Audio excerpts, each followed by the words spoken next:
Hey everyone, I am not dead. I've just been a little bit busy running my audiobook business, starting a new job as a softball umpire, and possibly creating human life. So yeah, more on that later. Let's get going. But I'm back here to talk some Avatar. Oh, and a quick plug before we get into it. The TJ Young and the Orishas Omnibus is out now. It's like Percy Jackson, but with West African gods. Link below. So, Avatar 7 Havens finally dropped a legit first look. No more fan mock-ups, no more blurry leaks. We've got the real thing. The fandom instantly got split in half. Some say it looks like a Netflix kids show, and others say it's too colorful. Personally, I'm into it. Mike and Brian, the creators of the show, always wanted Avatar to be this techie, dystopian, Samurai Jack type world, and this feels closer to that original vision. The big city reveal, Allura, looks like Ba Sing Se if it got put in a cyberpunk Apple Store makeover. Oh, and it's official. It's pronounced Pavi or Pavi. I still don't actually know how to pronounce the Avatar's name. If anybody can help me in the comments below, that'd be great. Pavi. I don't know. Next up, apparently Avatar Studios is already cooking up a fourth series. The code name is Red Thunder, and the casting call describes a 14-year-old Native American, indigenous American, who is a kid who is impulsive, fun-loving, destined to save the world, yada yada. His buddy is the smart, lazy best friend from a rich political family. The terms are disguised. Benders are called spellsmiths, for example, but it's obviously Avatar, and if you connect the dots, this kid is basically Kuruk coded, which honestly, I love. I always thought that Kuruk's story, especially his battles with the dark spirits and being a more action-oriented Avatar, would work best in a graphic novel, which I know a lot of you in the comments have asked, and I'm always like, yeah, no, graphic novel is best, but if we're getting a limited animated series, even better, you can sign me up. But of course, this could be an entirely new water Avatar completely. But let me know what you think. Do you think it's Kuruk, or do you think we're going to be getting a new Avatar? Now with this next story, this one made people freak out quite a bit. Mike and Brian joked on the Braving Elements podcast that they'd retcon some past Avatars if they didn't fully fit future stories. Cue the fandom losing its collective mind. But here's the thing.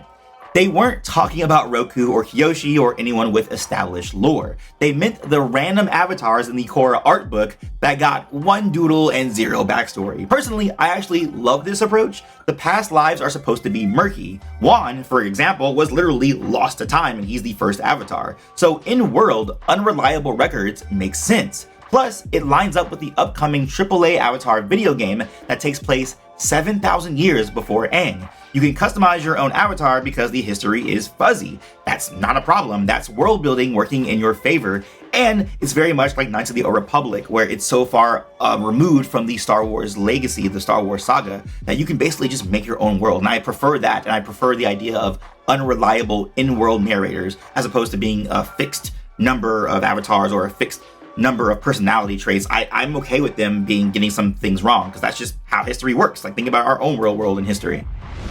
And then we've got the supposed leaks from the Aang movie. Take these with a massive grain of salt, but here is what they claim. Republic City is a main setting, complete with a new Unity Tower, which makes sense. You would think that Republic City would be featured in this adult Aang movie, as he is the creator of that city, or at least a person who helped build that up to a significant degree. And there's also going to be a Machu Picchu style temple city with a legendary staff that drives the whole plot. And the big twist, and this is the thing where I'm kind of like about, is the villain is supposed to be an airbender, a jacked one with tattoos, which makes sense if we're thinking about the voice actor who's going to be the villain. We know it is confirmed that Dave Bautista is going to play the villain, and that looks just like what he typically plays with the tats and, the big neck and the big muscles and, but the fact that he's an airbender, I don't love this. Book 3 of Korra already explored the idea of rogue airbenders, and making your big villain another one feels absolutely cheap. I'm a little bit tired of Mike and Brian taking every project and making it have to be a reinvention of the lore with some giant swing. Sometimes you can just, tell a good story without breaking the universe, but I'm starting to slowly see, I know some of you guys have already been mentioning that with Korra, which I was okay with. I was okay with some of the things that happened in Korra just because I enjoy that story so much, but I do agree some of the shakeup of the lore maybe has gone a little bit too far. And if this is the case, where they're bringing a villain airbender through some weird, I even heard a rumor that it might be some multiversal thing, and that's really strange, and I really hope it's not true. I hope this leak is just not valid at all, but you can never be too sure with Mike and Brian. Oh, and apparently Azula is not in it, which is fine. Not every story needs her, but if this turns into a trilogy, she better show up eventually. She deserves the screen time. But here's why I'm actually really optimistic about the movie in an overall sense. Demon Slayer just became a box office monster, and if you're not familiar, Demon Slayer is an anime. It was made for only $30 million, and it already pulled in nearly $400 million worldwide. So Hollywood is noticing. Anime-inspired films with built-in fan bases can explode if marketed correctly. And unlike a $200 million Marvel film, these projects don't need to break the bank to be successful. That's a huge signal that the Aang movie could not only land with fans, but also crush it financially, especially with Avatar being a global brand for 2 decades now. So yeah, I'm side-eyeing the lore choices, but the business side, this movie could be massive. So yeah, that is my quick news dump, just so I can catch you guys up on what I've been doing and, letting you guys know that I am not dead.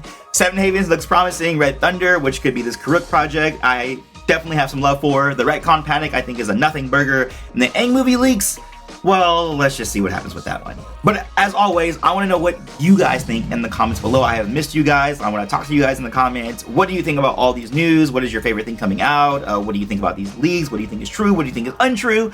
And I'll be back with more soon, especially with New York Comic Con coming up. I'm sure there's going to be a lot of news coming out of there. But until then, I'll see you guys on the next one. Peace, love, and remember, be water, my friends.